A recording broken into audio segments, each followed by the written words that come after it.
അപ്പോൾ ഞാനിന്ന് വന്നേക്കുന്നത് ഒരു ടേസ്റ്റി ആയിട്ടുള്ള ഒരു ഓറഞ്ച് ഐസ്ക്രീമായിട്ടാണ് വന്നേക്കുന്നത്. അപ്പോൾ സിമ്പിളായിട്ടുള്ള നല്ലൊരു ഐസ്ക്രീമാണ്, അധികം സാധനങ്ങളൊന്നുമില്ല. അപ്പോൾ ഞാൻ ഫസ്റ്റ് മാക്ടോബിൻ്റെ ഒരു വിപ്പിംഗ് ക്രീം എടുത്തിട്ടുണ്ട്. അത് ഞാനൊരു ബൗളാണ് എടുത്തേക്കുന്നത്. ഈ വിപ്പിംഗ് ക്രീം എന്ന് വെച്ചാൽ കുറച്ച് നല്ല ക്രീമാണ്, നമ്മൾ കേക്കിനൊക്കെ യൂസ് ചെയ്യാൻ ഏറ്റവും ബെസ്റ്റ് ആയിട്ടുള്ളൊരു ക്രീമാണ് ഈ വിപ്പിംഗ് ക്രീം. അപ്പോൾ ഞാൻ യൂസ് ചെയ്തതിൻ്റെ കുറച്ച് ബാക്കി ഉണ്ടായിരുന്നു, അത് വെച്ചിട്ടാണ് ഞാൻ ഈ ഐസ്ക്രീം ചെയ്യുന്നത്. അപ്പോൾ നമുക്ക് ബീറ്റർ വെച്ചിട്ട് നന്നായി ഒന്ന് ബീറ്റ് ചെയ്തെടുക്കാം. നമ്മൾ കേക്കിനൊക്കെ ബീറ്റ് ചെയ്യുന്ന ആ ഒരു പരുവത്തിന് വേണം എടുക്കാൻ, ക്രീമൊക്കെ ബീറ്റ് ചെയ്യുന്ന രീതിക്ക്. അപ്പോൾ നന്നായി ഒന്ന് ബീറ്റ് ചെയ്ത് നമുക്ക് ക്രീം എടുക്കാം. നല്ല സ്റ്റിഫായിട്ട് എടുക്കണം.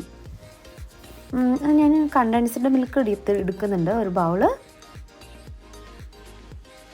ഇത്ര മതി. ആ ഒരു കപ്പിൻ്റെ ചെറിയൊരു കപ്പ് കണ്ടൻസ്ഡ് മിൽക്ക് എടുത്തിട്ടുണ്ട്. അതും ഒരു കപ്പ് ഫുള്ളും അങ്ങോട്ട് ഒഴിച്ചു കൊടുക്കാം. മധുരത്തിനാണ്. ഇതിന് പകരം നമുക്ക് പഞ്ചസാര പൊടിച്ച് ചേർക്കണമെങ്കിൽ അതായാലും മതി. ഞാനിപ്പോൾ യൂസ് ചെയ്തേക്കുന്ന ഇതാണ്. അതും നന്നായി ഒന്ന് നമുക്ക് ബീറ്റ് ചെയ്തെടുക്കാം. അതും നന്നായി ബീറ്റ് ചെയ്ത് നല്ലൊരു പരുവത്തിന് കിട്ടിയിട്ടുണ്ട്. ഇനി നമ്മൾ ഒരു 2 ഓറഞ്ച് ഞാൻ പിഴിഞ്ഞ് വെച്ചിട്ടുണ്ട്, അരിച്ച് വെച്ചിട്ടുണ്ട്. അത് നമുക്ക് അതിന് ഒരു ബൗള് ഓറഞ്ച്, നല്ല മധുരമുള്ള ഓറഞ്ചാണ്, അത് ഞാൻ ഒഴിച്ചു കൊടുക്കുകയാണ്. ഇത് നമുക്ക് നന്നായി ഒന്ന് മിക്സ് ചെയ്ത് ബീറ്റ് ചെയ്തെടുക്കാം.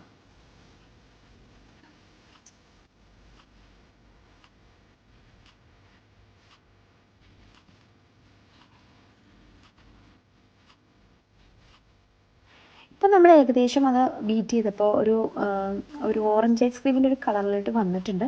അപ്പം ഞാൻ ജസ്റ്റ് ഒരു കളറിന് വേണ്ടിയിട്ട് ഫുഡ് കളർ യൂസ് ചെയ്യുന്നുണ്ട്.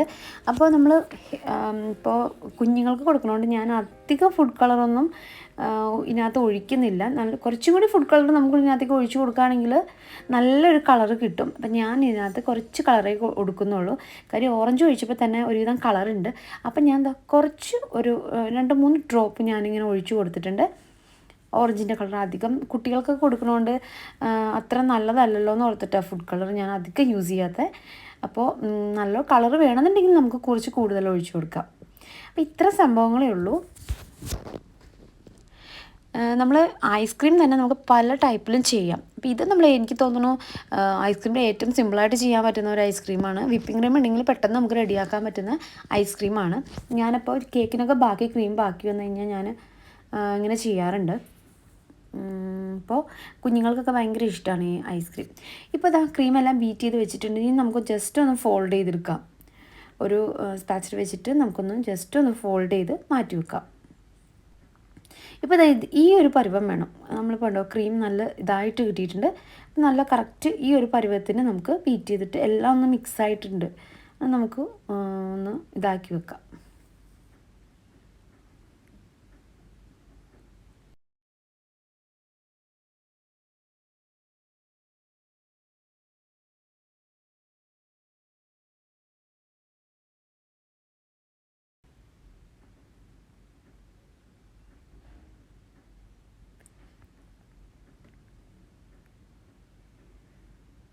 ഞാൻ ഇതുപോലത്തെ ഒരു പ്ലാസ്റ്റിക്കിൻ്റെ ഒരു ബോക്സിലോട്ട് ഇതെല്ലാം ഒന്ന് കറക്റ്റ് ഒഴിച്ചു വയ്ക്കുകയാണ്.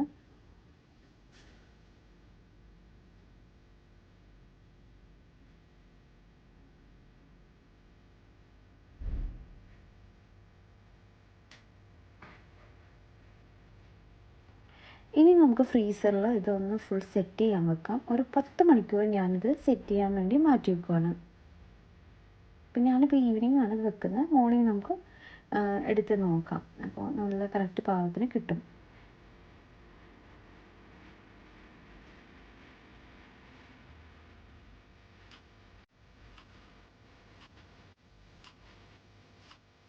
അപ്പോൾ നമുക്ക് ഫ്രിഡ്ജിലോട്ട് വെക്കാം. അപ്പോൾ എന്തായാലും ഒരു 10 മണിക്കൂർക്ക് ശേഷം നമുക്ക് തുറന്ന് നോക്കാം. അപ്പോൾ നമ്മൾ ഗേറ്റിനാണ് ഇത് ഓപ്പൺ ചെയ്ത് നോക്കണം കേട്ടോ. ഓപ്പൺ ചെയ്തു. ഐസ്ക്രീം നല്ല സ്റ്റിഫായി നല്ല കട്ടിക്കിരിക്കുന്നുണ്ട്. കറക്റ്റ് പരുവാണ്. നമുക്ക് ഐസ്ക്രീം നമുക്ക് ഒന്ന് എടുക്കാം, കുക്ക് ചെയ്തെടുക്കാം. എങ്ങനെയുണ്ടെന്ന് നോക്കാം. ഓക്കെ, നമ്മുടെ ഐസ്ക്രീം ഏകദേശം റെഡിയായി.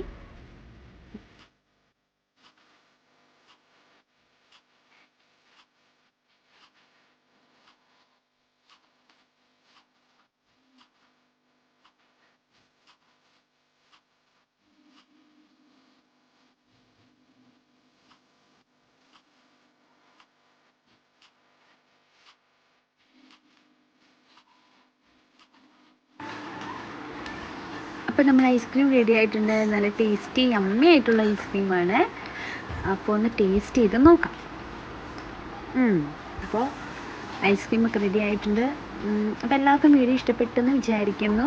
അപ്പോൾ ഇതൊരു വീഡിയോ ആയിട്ട് വരുന്നതായിരിക്കും. അപ്പോൾ thank you so much. By.